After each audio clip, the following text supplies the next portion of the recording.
Bom, aos amigos assinantes aqui vai mais uma gravação, uma entrevista especial feita com Guilherme Mello. Guilherme Mello é um brilhante, jovem economista da Unicamp, é um dos braços direitos do ministro Fernando Haddad, e essa entrevista vai em primeira mão para os assinantes da TV GGN. Aqui o Guilherme dá um apanhado geral de programas e projetos que estão sendo tocados aí no âmbito do Ministério da Fazenda.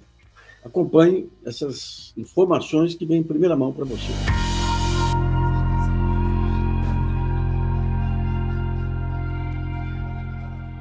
Bom, já houve tempos que se falava que a economia resolvia tudo, a questão eleitoral, tudo. Hoje já se tem discussão sobre se são outros aspectos que interferem. De qualquer modo, nós temos uma situação curiosa no país, melhoria dos indicadores, mas ainda a questão de mal-estar meio no ar e uma luta incessante aí da Fazenda para ir ganhando fôlego aí para uma futura recuperação da economia. O nosso entrevistado é o Guilherme Mello, ele é secretário de Política Econômica do Ministério da Fazenda, professor de Economia da Unicamp e coordenador do Programa de Pós-Graduação em Desenvolvimento Econômico do Instituto de Economia da Unicamp. Guilherme, obrigado por ter aceitado o nosso convite aí. É mais fácil ficar na academia ou ficar aí no meio do tiroteio aí? Olha, eu costumo brincar, Nassif, que se você não for criticado, é fácil. Basta você não fazer nada. Se você não fizer nada, ninguém te critica. Então, obviamente, quando a gente vem aqui para o governo e enfrentamos os dilemas da vida como ela é, né, da política real, é óbvio que você está sujeito a críticas e elogios. Mas isso eu vejo com a maior naturalidade. Participei em 2018 da campanha do Fernando Haddad e do presidente Lula, participei em 2022 também, então já estou bastante calejado. 2018 me deu uma casca que eu trago até hoje, e sabendo que tudo que a gente está fazendo aqui na Fazenda corresponde àquilo que o presidente Lula sempre nos pediu. Ele sempre falou: quero colocar o pobre no orçamento e o rico para pagar imposto. Então, não estamos fazendo nada diferente disso. Eu acho que estamos sendo bem-sucedidos na nossa agenda, então estou muito feliz de estar aqui. Guilherme, o acadêmico ele propõe um mundo ideal que tem que ser, aquele mundo que você tem que perseguir. O político, o administrador, tem todas as restrições de ordem política. Então, você acha que o ritmo que vocês estão impondo, digamos, o ritmo da queda de juros, por exemplo, é suficiente para esperar, no futuro próximo, um momento que nem nós tivemos em 2008, quando o crédito foi um grande estimulador da economia e tudo? Olha, eu acho que já é uma boa notícia nós termos saído da situação que nós nos encontrávamos até meados do ano passado, que era da liderança mundial de taxas de juros reais, e agora a gente já iniciou um processo de redução, pelo menos da taxa básica de juros, que ao longo do tempo deve se aproximar do que alguns economistas chamam de taxa neutra, ou algo próximo a esse conceito um pouco abstrato, mas que existe no debate econômico, certo? Então, a gente está trabalhando aqui para criar as condições para que isso se viabilize. Esse é o nosso desafio, é criar as condições para que a gente harmonize a política fiscal e a política monetária e que a gente consiga trazer os juros para a taxa mais baixa possível, compatibilizando com maior nível de emprego e atividade e controle inflacionário. Eu acho que a gente tem uma perspectiva positiva desse ponto de vista, né? O mercado de crédito, que ano passado foi muito prejudicado, tanto pelas altas taxas de juros, quanto pelo evento da Americanas, no início do ano, né? Esse ano já dá bons sinais de recuperação, aumento no fluxo de concessões, redução da inadimplência das famílias, redução do comprometimento da renda das famílias com dívidas. E isso também é fruto das políticas públicas, não só da queda da taxa de juros. O Desenrola está aí para mostrar. Nós também estamos trabalhando em ações e medidas pro crédito para as pequenas empresas. Muito em breve eu acho que teremos novidades sobre isso. Então, eu acho que o mercado de crédito ele tende a ser um impulsionador da economia daqui para frente. Claro, quanto mais rápido e mais longe for a redução da taxa básica, também mais rápido e mais longe irá o mercado de crédito. Mas esse equilíbrio fino, né, entre velocidade e tamanho final da taxa de juros exige um comprometimento nosso com essa harmonização da política fiscal e monetária, que eu acho que nós estamos no caminho certo, então acho que ainda tem bastante espaço aí para o Banco Central trabalhar e para trazer essa taxa de juros para um nível de equilíbrio. Tá. Guilherme, um dos pontos centrais aí da recuperação da economia o ano passado foi uma safra agrícola de exportação que dificilmente vai se repetir, foi a questão daquele orçamento adicional que se conseguiu, que injetou um bom dinheiro na economia, ou seja, são fenômenos que não se repetem. Onde que vocês estão esperando, digamos, os impulsos para a economia esse ano? Bom, ano passado, você disse muito bem, Nassif, o setor agropecuário teve uma participação importante, né, para explicar, em torno de 1/3, 1/4 do crescimento pode ser explicado pelo desempenho desse setor. Esse ano, devido aos eventos climáticos, meados, final do ano passado, né, excesso de chuva em algumas regiões, falta de chuva em outras, e também devido à queda do preço das commodities, o que desincentiva o produtor a fazer safras muito maiores, a nossa projeção atual é de uma pequena queda do PIB agropecuário em relação ao ano passado. Por outro lado, serviços e indústria tendem a se comportar muito melhor do que se comportaram no ano passado. Serviços muito puxado pela melhoria na renda das famílias e no acesso a crédito, né? Então, vamos lembrar que ano passado nós tivemos o maior crescimento da renda do trabalho desde o Plano Real. Isso não é pouca coisa, né? No primeiro ano do novo governo Lula, o crescimento do trabalho crescendo acima de 10%, taxa de desemprego em valores bastante reduzidos, né? Bastante baixos, e uma outra boa notícia, um aumento da participação no mercado de trabalho, ou seja, trabalhadores que tinham saído, desistido de procurar emprego, seja porque não tinha, seja porque o salário era muito ruim, estão voltando para o mercado de trabalho, né, para procurar emprego e aumentar o seu rendimento. Então, eu acho que os serviços vão ser impulsionados pela melhoria da renda, pela melhoria do emprego e também pelo crédito ao consumo, e acho que a indústria vai responder também à queda da taxa de juros e às novas condições de crédito. Então, é verdade que a Selic ajuda, mas nós temos também trabalhado em muitas outras frentes para ajudar na melhoria do mercado de crédito. Tanto frentes regulatórias, novo marco de garantias, o próprio Desenrola, que eu já disse aqui, mas também novas linhas de crédito, como por exemplo, o Fundo Clima, agora a nova política de proteção cambial para atração de investimentos, que tem uma linha que a gente chama de blended finance, um crédito que é um pouquinho mais barato, um pouquinho mais... Você mistura taxas e tem uma taxa final um pouquinho menor. Então, são todos novos instrumentos importantes que vão impulsionar o crédito para a indústria e aumentar o investimento. Só para você ter ideia, após o anúncio do Mover, no final do ano passado, a MP, que vai ser lançado provavelmente nessa semana, oficialmente o programa, nós já tivemos 117 bilhões de anúncios de investimentos na indústria automobilística. Então, eu acredito, sinceramente, que esse ano nós vamos ter um crescimento, talvez seja um pouco menor numericamente do que o ano passado, até porque o ano passado, o carregamento estatístico que você trazia de 2022 era próximo a 1%. Então, se você não crescesse nada, estatisticamente, no final do ano, você já ia ter crescido 0,9%, 1%. Né? Esse ano, o carregamento estatístico é menor, é de 0,2%. Então, quer dizer, se a gente ficar parado, a gente cresceria só 0,2%. Então, a nossa projeção mais atual, Nassif, é de crescimento de 2,2%. E essa projeção já tem um viés positivo, ou seja, a gente já acha que provavelmente o crescimento vai ser maior do que esse. Por quê? Porque quando nós fechamos essa projeção, nós só tínhamos o dado da pesquisa da indústria de janeiro. No entanto, dias depois saíram a pesquisa do comércio e a pesquisa dos serviços, todas muito positivas em janeiro. Então, tem uma projeção positiva, nós podemos futuramente revisar essa projeção para cima. Eu acho que nós vamos ter um crescimento robusto e mais equilibrado, com uma participação maior do ponto de vista da oferta, da indústria e do setor de serviços, e do ponto de vista da demanda, uma participação mais forte dos investimentos. Esse é o nosso grande desafio, combinar crédito e esse crédito virar investimento.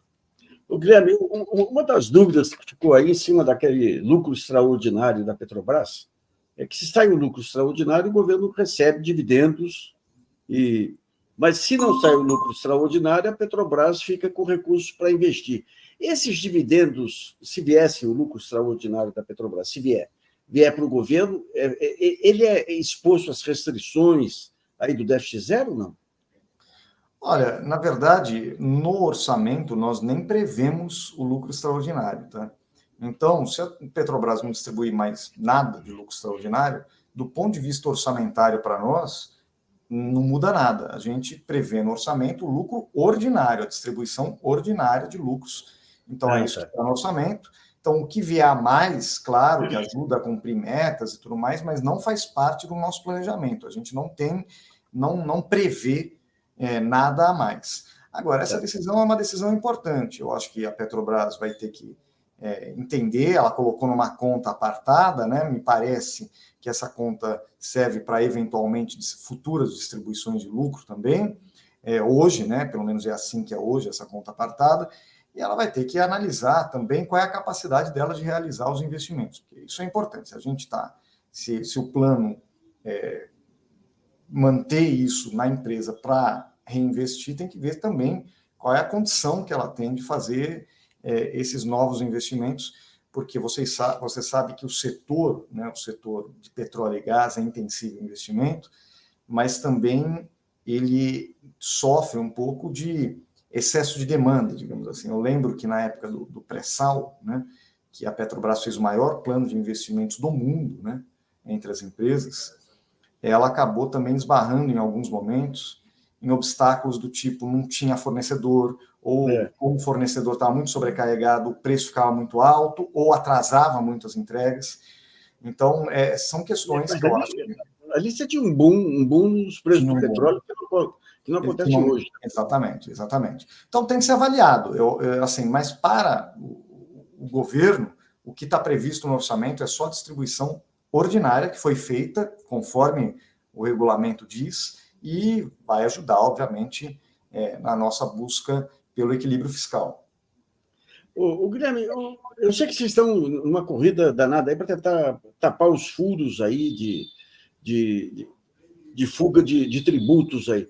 Uma coisa que chama atenção é quando você pega o preço das commodities exportadas pelo Brasil, eles são, em geral, em níveis inferiores aos preços das bolsas, aos preços internacionais. Pode ter alguma brecha por aí ou faz parte do jogo? Certamente pode. Não à toa, no ano passado, nós aprovamos uma nova legislação que chama Legislação de Preços de Transferência, que é algo utilizado mundo afora exatamente para precificar melhor isso e impedir eventual subfaturamento de exportação. Eu sempre falo que a gente tem alguns fenômenos muito curiosos, né? O maior consumidor, o Brasil é o maior produtor, um dos maiores produtores de grãos do mundo, produtor de soja, certo, do mundo, e todo mundo fala, quando eu pergunto, quem é que consome a soja no Brasil? Aí todo mundo responde, é a China, né? O maior consumidor da soja brasileira. Eu falo, não. O maior consumidor da soja brasileira são as Ilhas Caicos, ou alguma coisa desse tipo, que é um paraíso fiscal para onde é exportado o intermediário ali, né? E não faz o menor sentido. Se você colocasse toda a soja que o Brasil produz, muito provavelmente afundaria a ilha, né? Então, é evidente que existe alguma espécie de planejamento tributário nesse momento, né?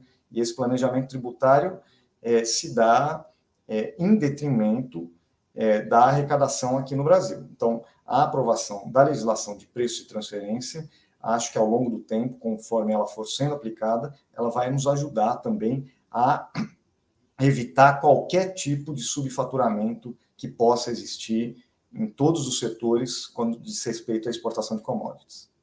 Então, um outro ponto é a questão da transição energética aqui. A gente está tendo uma invasão de produtos chineses siderúrgicos aí que a preços terríveis aí, que você tem produto aí que está 50% do valor aí dos melhores produtos brasileiros. Ao mesmo tempo, a China compra compra de Carajás, vai até a China, lá ela trabalha, transforma e tudo, e volta para o Brasil. Não tem que ter um imposto aí sobre carbono para estabelecer um mínimo. Porque são duas coisas aí. Uma é a questão do carbono, que é o transporte até a China e a volta.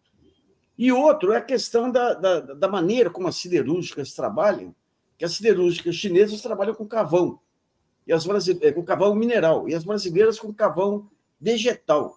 Não está na hora de se pensar em tributos aí que levem em conta o meio ambiente, ou mesmo um imposto de importação para proteger a produção nacional? Você sabe, Nassif, que aqui na Fazenda a gente gestou o que a gente chamou de plano de transformação ecológica, né? Que nós achamos que é uma das grandes, talvez a principal oportunidade de desenvolvimento do Brasil no médio prazo, é conseguir desenvolver uma estratégia de aproveitar as oportunidades da transformação ecológica para refundar a sua estrutura produtiva, sua estrutura inovativa, né? E desse ponto de vista, eu acho que é absolutamente congruente que, da mesma forma que nós temos exigências locais para os nossos produtores, né?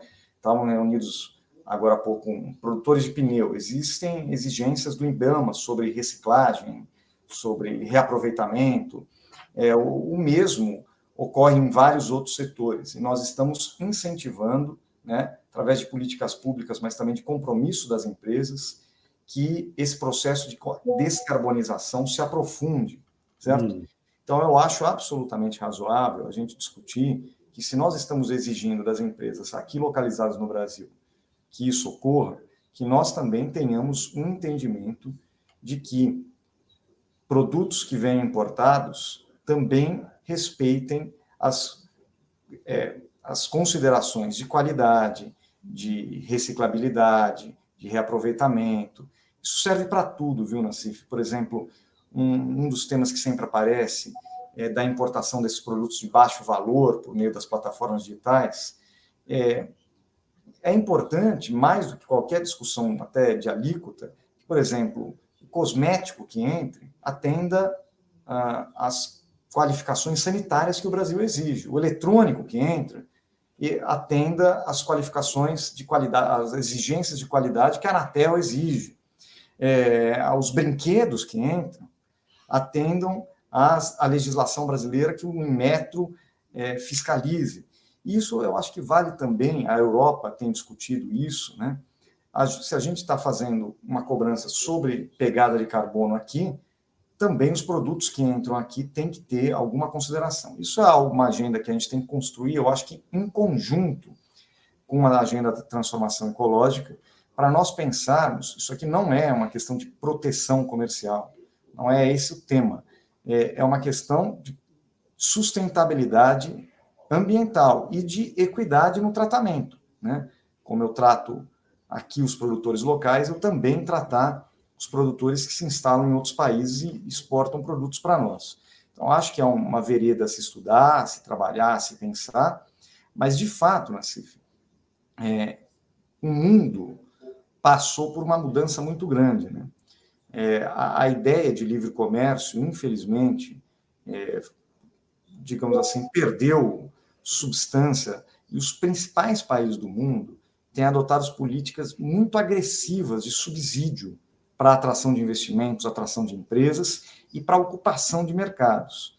Então, eu não acho que o Brasil deva disputar esse jogo, até porque nós nem teríamos o mesmo orçamento e o mesmo espaço para fazer isso, mas também nós não podemos ignorar que isso tem sido feito pelas principais potências do mundo e que nós temos que ter, claro, os incentivos bem desenhados para a nossa indústria se descarbonizar, se modernizar, voltar a inovar e investir, mas também exigir que os importadores, que os produtos importados tenham os mesmos critérios de qualidade que nós exigimos dos nossos. Guilherme, você falou meio com pudor aí de política de proteção. Os Estados Unidos estão jogando um imposto de importação sobre o produto chinês, né? Ou seja, está virando.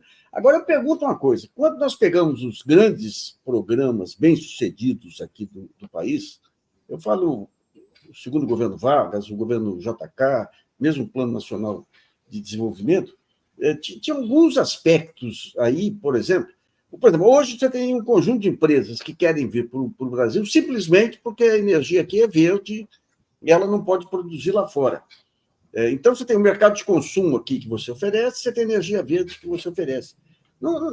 Em outros momentos, o Juscelino, quando trouxe a indústria automobilística para cá, exigia participação de capital nacional, exigia fornecedores à indústria de autopeças brasileira.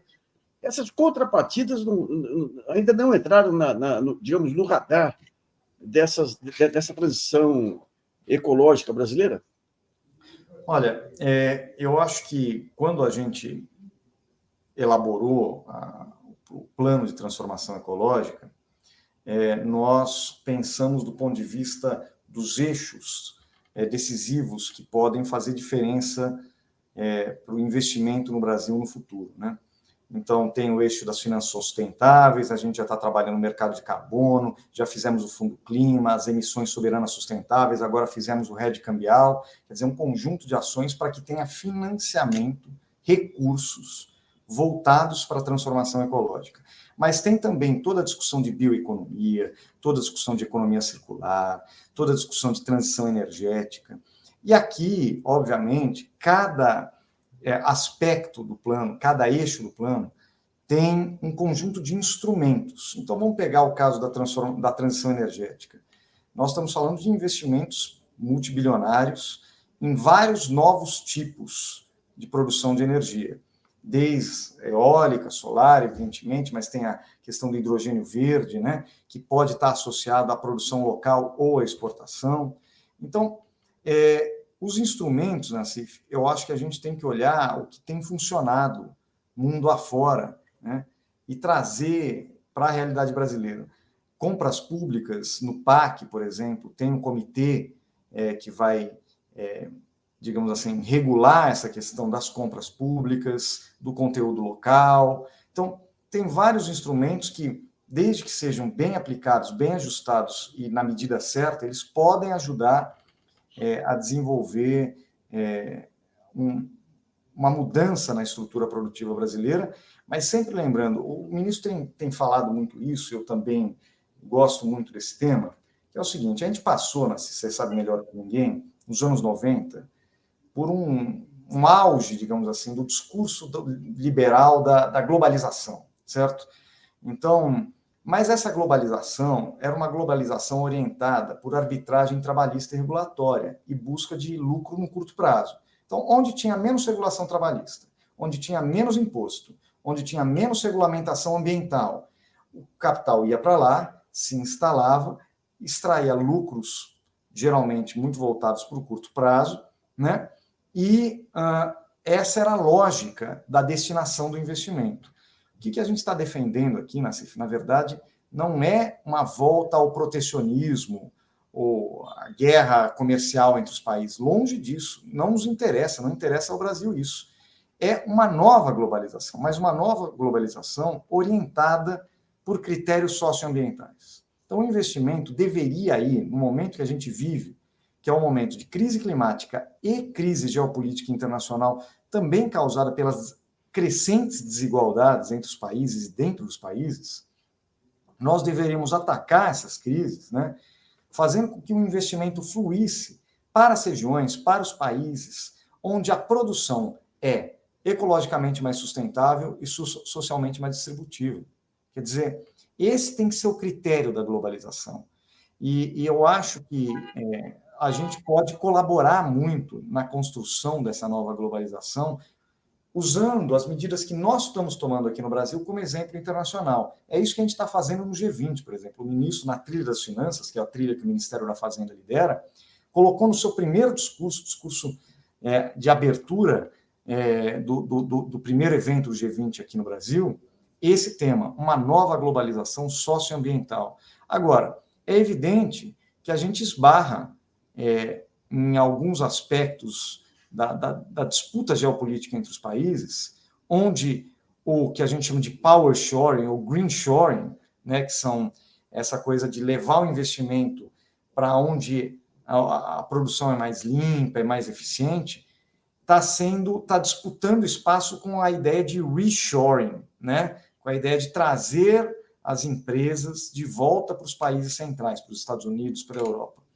E eu acho que aqui a gente tem que construir uma alternativa. Não é que todo país tem o direito, obviamente, de ter a sua política industrial, de ter a sua política inovativa de estruturação produtiva, mas se o mundo quiser sobreviver aos desafios que ele vai ter nas próximas 2 décadas, é fundamental que ele enderece os investimentos, que ele direcione os investimentos para as regiões onde faz mais sentido do ponto de vista social e ambiental.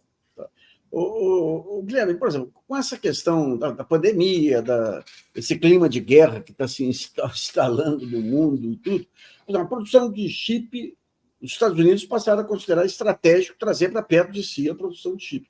O Brasil tem uma capacidade acadêmica aí de produção de chips. Quem é que monta uma política?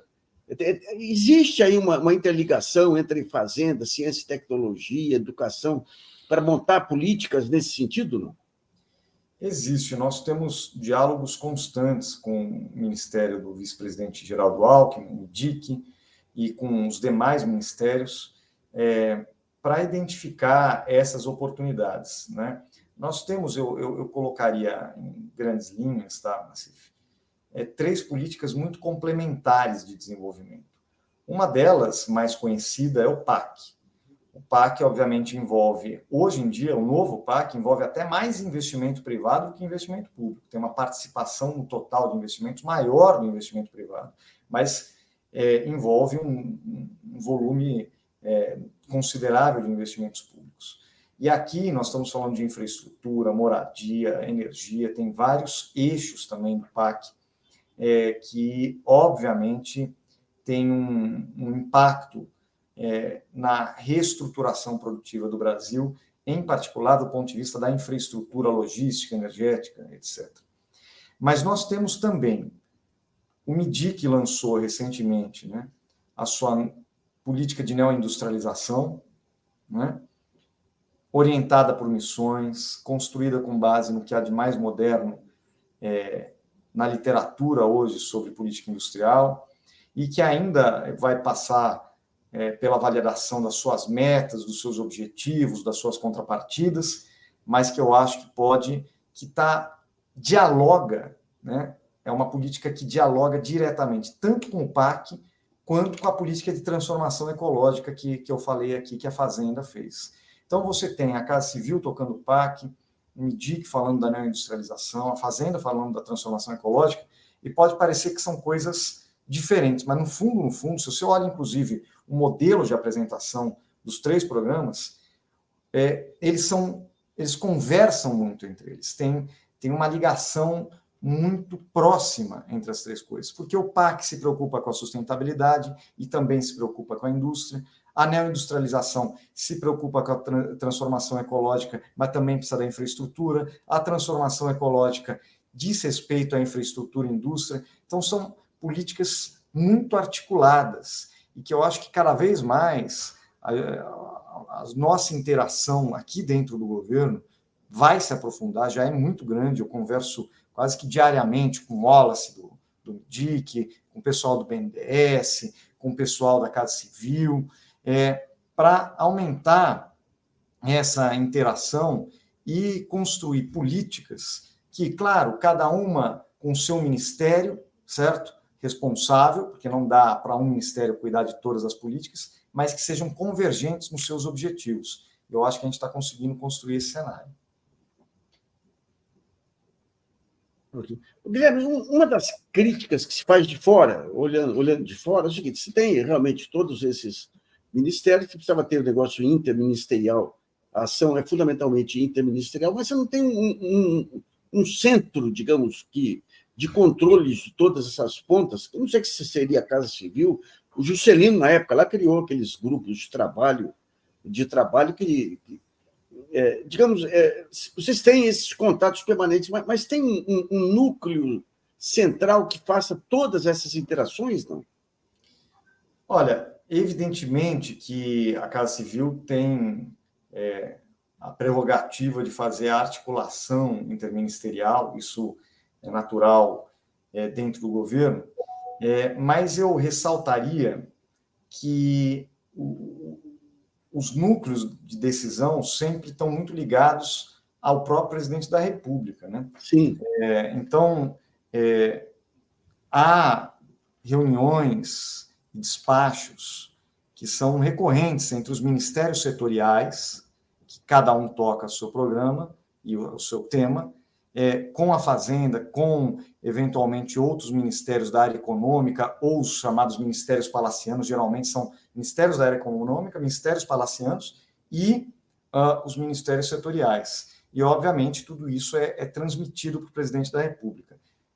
Muito recentemente, por exemplo, a gente teve uma reunião com o presidente da República sobre o tema de produção e preço de alimentos. Aí foi o Ministério da Fazenda, Casa Civil, mas estava lá o MAPA, estava lá o MDA, certo? A Conab. Então, digamos assim, o núcleo decisório sempre está em torno, ao final, né, no seu finalmente, chega no presidente da República, que é quem orienta e nos cobra bastante, com razão, que nós entreguemos aquilo que nós prometemos na campanha.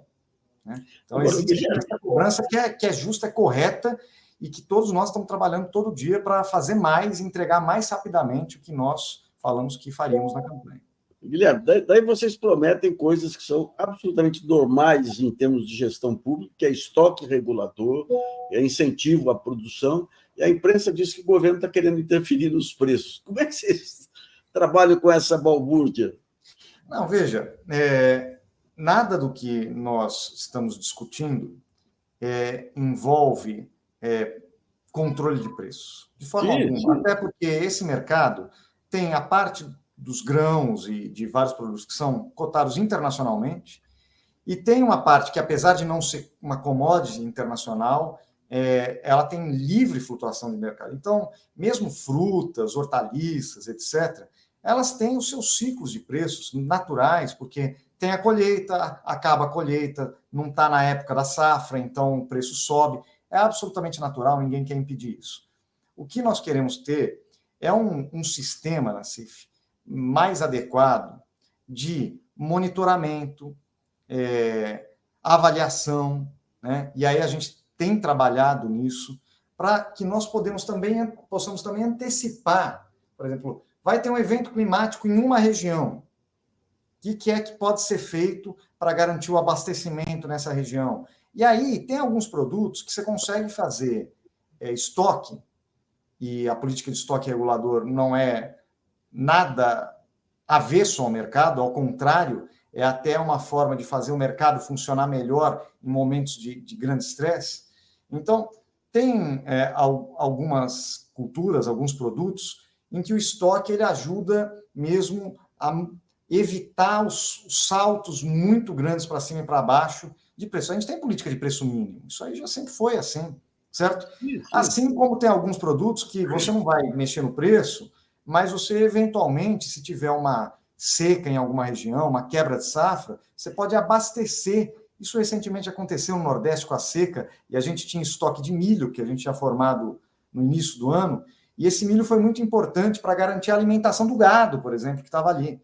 Então, são políticas absolutamente normais, de um sistema de preço regular, e que a gente precisa aprimorar. Não é para combater o sistema de preço, é para fortalecer o sistema de mercado e o sistema de preço.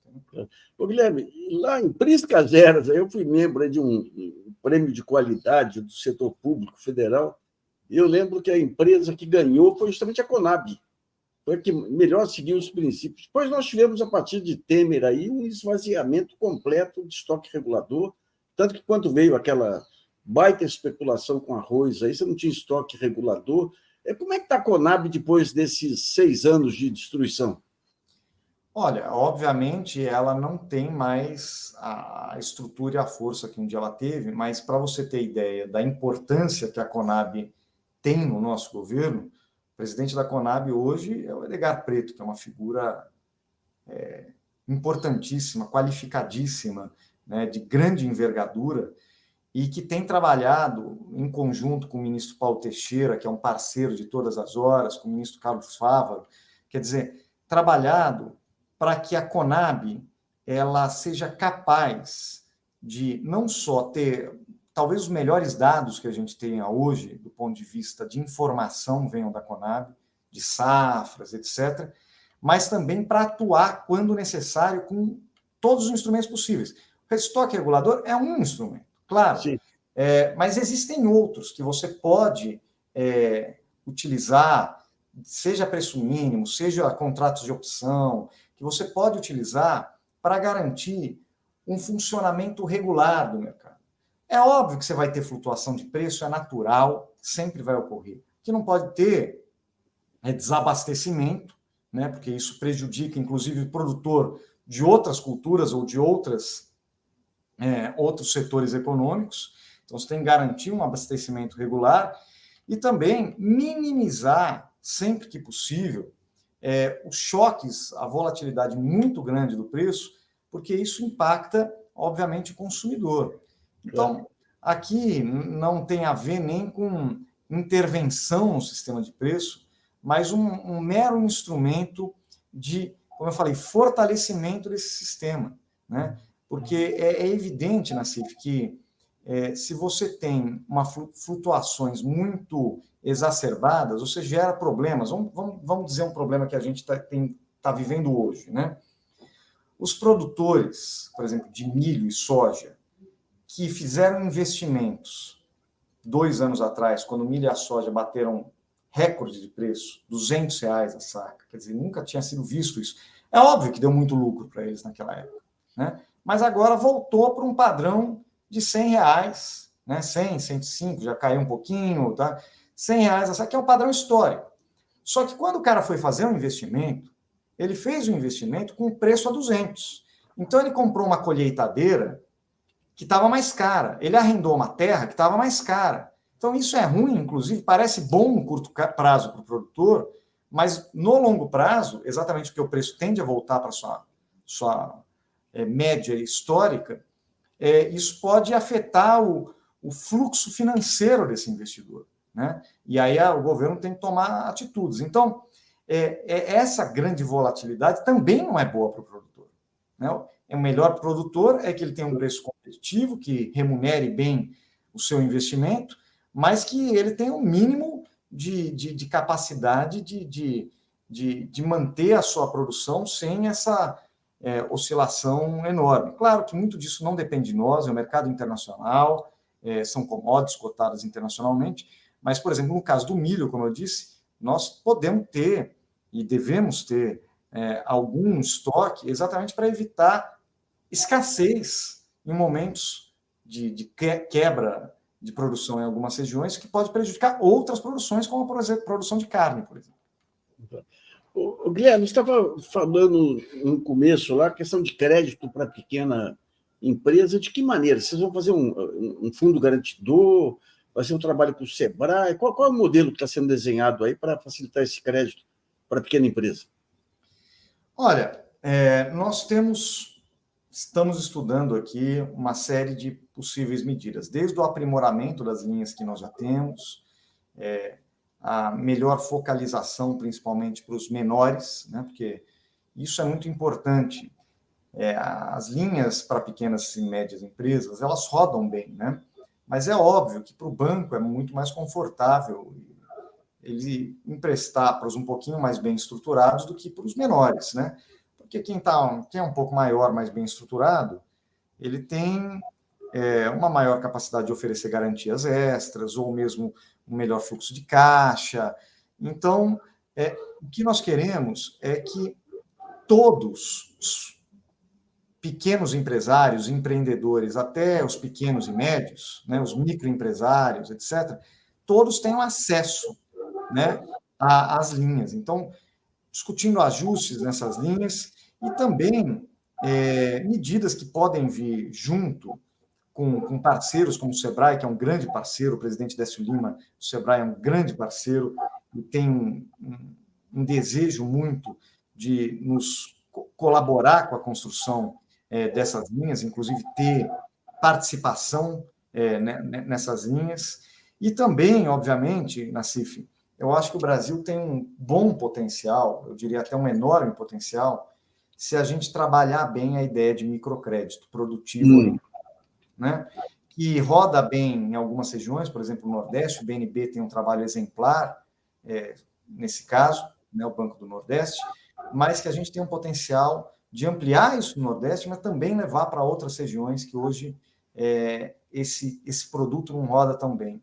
E obviamente, esse é o diferencial desse crédito. Ele é orientado. Ele não é um crédito que eu dou dinheiro. Então, no último ano do governo anterior, foi feita uma linha de microcrédito que eles distribuíram dinheiro às vésperas do segundo turno, do primeiro e segundo turno. Foram bilhões de reais. Obviamente, meses depois, a carteira da Caixa, que fez esse programa, ficou com 90% de inadimplência. Porque não é assim que se faz microcrédito.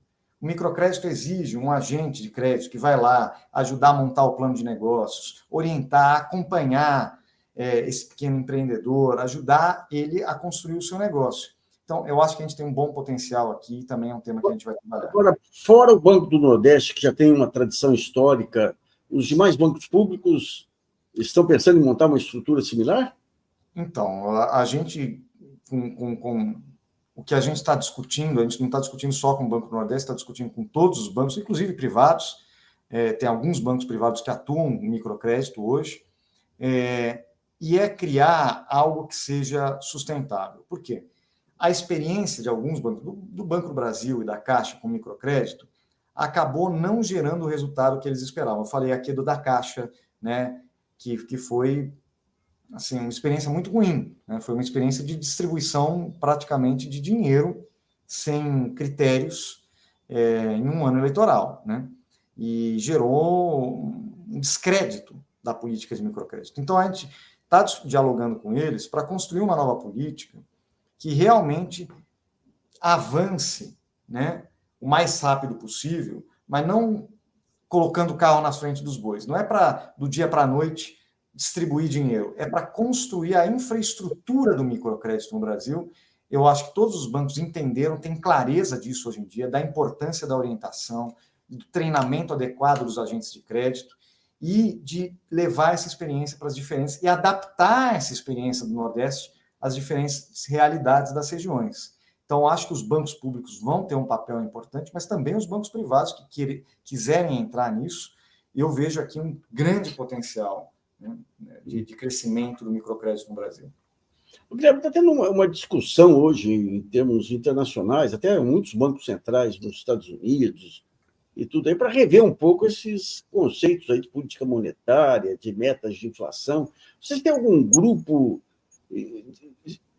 discutindo, digamos, o que está ocorrendo no mundo, fazendo um upgrade aqui dessas discussões em nível de governo ou parceria com alguma universidade porque vai ser um tema relevante, porque, digamos, essas políticas de austeridade esgotaram. Não adianta a gente... Eu sei que tem que manter a paz com o mercado aí, mas você sabe disso como um político, um economista desenvolvimentista, que isso não leva a nada, né? Vocês estão estudando, sem compromisso, mas estão estudando o que ocorre no plano mundial das teorias econômicas?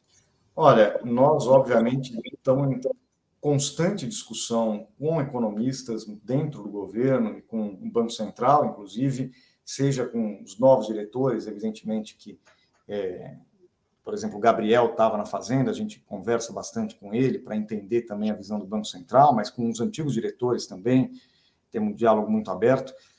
Já fizemos um primeiro movimento, né, Nassif? Ano passado, o ministro Fernando Haddad anunciou, com a anuência e concordância do restante do Conselho Monetário Nacional, que a partir de 2025, a meta de inflação no Brasil vai ser uma meta contínua, já não vai ser mais uma meta de ano calendário, que é algo que quase não existe mais no mundo, só a Turquia, basicamente, tem uma meta de ano calendário, não que a Turquia seja um bom exemplo do ponto de vista de gerenciamento do regime de metas.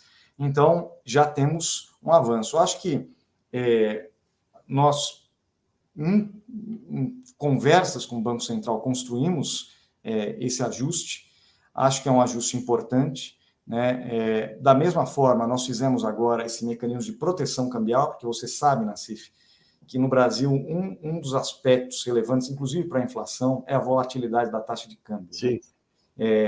No último ano, até agora, quase metade já desse ano, primeiro trimestre desse ano, nós estamos tendo um comportamento muito bem comportado, digamos assim, da taxa de câmbio, que é algo raro na história brasileira. Esse nível de estabilidade, um patamar competitivo da taxa de câmbio, é algo que poucas vezes a gente viu. Eu reputo isso também ao nosso acerto na condução da política monetária, da política econômica como um todo, que reduziu incerteza, risco. Então, tirou ruído e a gente começou, principalmente a partir de agosto, com a queda da taxa de juros, a harmonizar a política fiscal e monetária no Brasil, e isso está dando frutos. Mas é evidente que, dado o nosso passado de grande instabilidade, o tema da volatilidade cambial é um tema que sempre preocupa o investidor. Então, eu acho que até essa política de hedge, proteção cambial, para os investimentos em economia verde, em economia em transformação ecológica, também, de alguma forma, são um aprimoramento no nosso tripé. Porque o nosso tripé era um regime de superávit primário, era um regime fiscal que era antigamente orientado pela LRF, depois foi orientado pelo teto de gastos. Hoje eu acho que nós temos um desenho de regra fiscal muito mais moderno, ela não criminaliza mais a política fiscal, você tem bandas de primário, você tem um espaço para o crescimento do gasto, que pode sempre ser ajustado. Então, você tem aqui algum tipo de flexibilidade, porém, direcionamento para a política fiscal. Então, nós aprimoramos a política fiscal dentro do chamado tripé, o regime, o modelo. Nós aprimoramos também o regime de metas de inflação ao introduzir a meta contínua. E agora aprimoramos também, o câmbio continua flutuante, né? Isso não muda. Claro que a grande diferencial, o Brasil tem um volume de reservas expressivo, que foi construído no governo Lula, mas agora nós estamos trazendo o hedge cambial aqui também, para aprimorar, digamos assim, o tema cambial e o impacto da volatilidade na atração de investimentos. Então, são sempre avanços graduais, né? Nós não tem nada que aparentemente você fale, você está alterando o tripé, não, o tripé continua existindo, mas nós estamos atualizando ele à luz do que é feito no mundo, no resto do mundo. Então, para isso, nós temos que discutir o tempo todo com o resto do mundo. Minha dúvida é o seguinte: vocês estão acertando a questão da volatilidade cambial, que é um dado relevante, estão usando, digamos, o diferencial aí da transição ambiental, aí, transição energética, que é relevante. Né?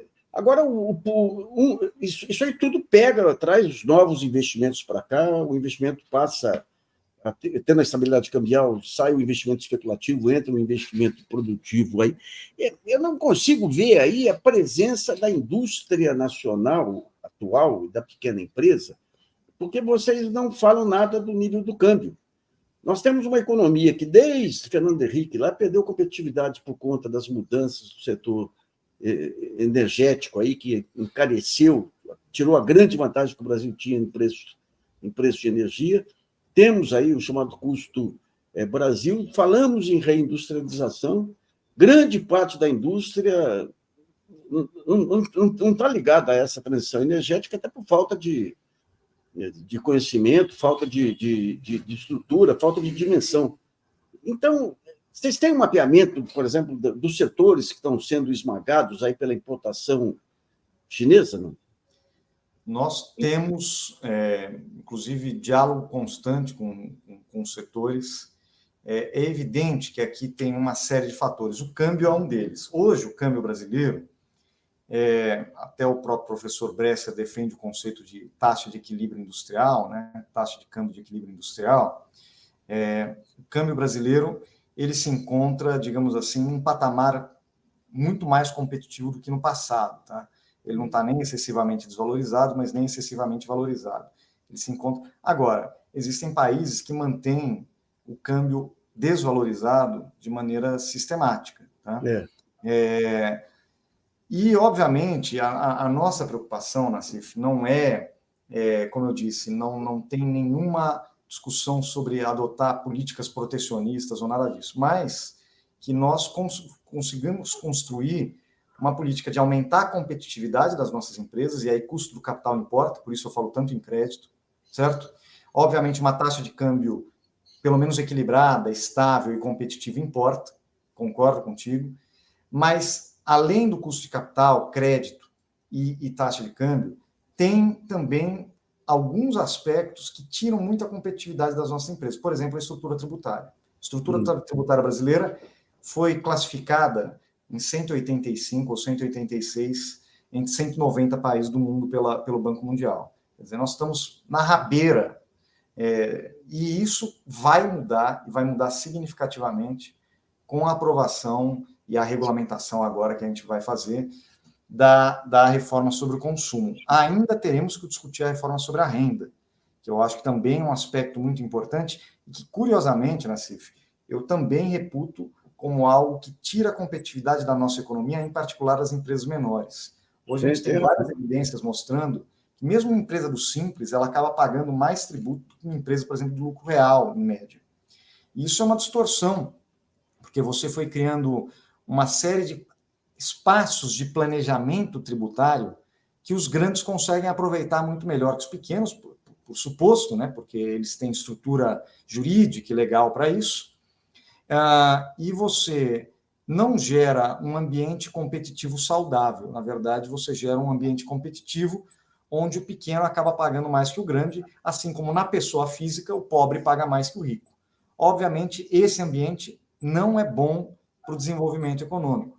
Então, a reforma tributária do consumo e da renda, acho que são elementos fundamentais para a gente discutir o fortalecimento das pequenas empresas. Guilherme, muito obrigado aqui por sua participação aqui no GGN. Sucesso aí nessa sua briga, que é nossa briga aí, que em condições tão desfavoráveis com o Congresso e tudo, mas conseguindo avançar aí passo a passo. Aí. Um grande abraço para você e muito obrigado. Viu? Obrigado, eu que agradeço, Nasci, fico à disposição, e o nosso trabalho é esse, o nosso trabalho é mostrar o caminho e construir os consensos. O Congresso, é claro que é sempre um diálogo franco, às vezes, muitas vezes duro, mas que eu acho que a gente está construindo uma agenda e que eles têm nos ajudado a entregar essa agenda. Espero que continue entregando.